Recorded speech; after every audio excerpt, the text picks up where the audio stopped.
पवन जी, अब से पहले अभी तो मैं इसके बाद आ रहा हूं क्योंकि पवन जी जा रहे हैं, बस उसके बाद 2 सवाल पवन जी से ले लेता हूं। आज पवन जी को मैंने इसलिए बुलाया, अब से पहले मैंने जब भी बुलाया वो इसलिए क्योंकि पवन वर्मा ने, उनकी पार्टी ने, प्रशांत किशोर ने आरोप लगाए एनडीए के बड़े मंत्रियों पर भ्रष्टाचार के और फर्जीवाड़े के। आज पवन जी को मैंने इसलिए बुलाया। पवन जी, आप ही जरा बताइए, रोशनी डालिए, क्या प्रशांत किशोर और चिराग पासवान की बातचीत हुई है? क्या कोई गठबंधन, थर्ड फ्रंट, इसकी संभावना खुली है क्या? नमस्कार मानक जी, और मेरे पैनलिस्ट को भी मेरा प्रणाम। चिराग पासवान और प्रशांत किशोर मित्र हैं। प्रशांत किशोर ने बड़े स्पष्ट रूप से कहा है कि चिराग पासवान अगर बिहार की में रहकर राजनीति करे तो उनका भविष्य है, अगर बिहार के बाहर से बिहार की राजनीति करने की कोशिश करे तो शायद वो इतने कामयाब नहीं हो सकेंगे। कोई गठबंधन की तो बात हुई नहीं है। हमने तो सार्वजनिक ऐलान किया है कि न चुनाव के पहले न चुनाव के बाद हम कोई सहयोगी पार्टी के साथ, किसी पार्टी के साथ गठबंधन करेंगे। हम अपने दम बलबूते पर 243 सीट पर लड़ेंगे।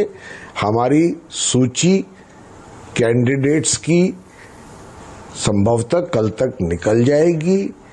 कोई बंदर बाट नहीं चल रही है, राय मशवरे से पार्टी की लिस्ट निकल जाएगी। जहां तक जो मंजर आपके सामने मैं सुन रहा हूं, ये इन पार्टियों का, इन गठबंधनों का अंदरूनी मामला है।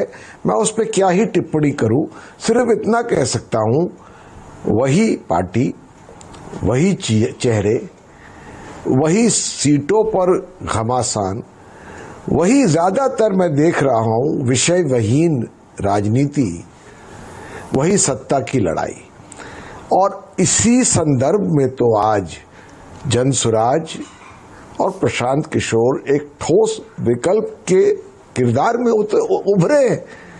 आज मेजॉरिटी कॉन्स्टिट्यूएंसी उनके साथ है, जाति से, दल से, कौम से, समुदाय से उठ के। पवन जी एक सेकंड, वो बदलाव की बात कर रहे हैं और बदलाव बिहार चाहता है। पवन जी, ये कल जो खबर लीक हुई कि प्रशांत किशोर और चिराग पासवान की बातचीत हुई है और एलजेपीआर के नेताओं की तरफ से हुई, इसका मतलब एलजेपीआर के नेता झूठ बोल रहे हैं?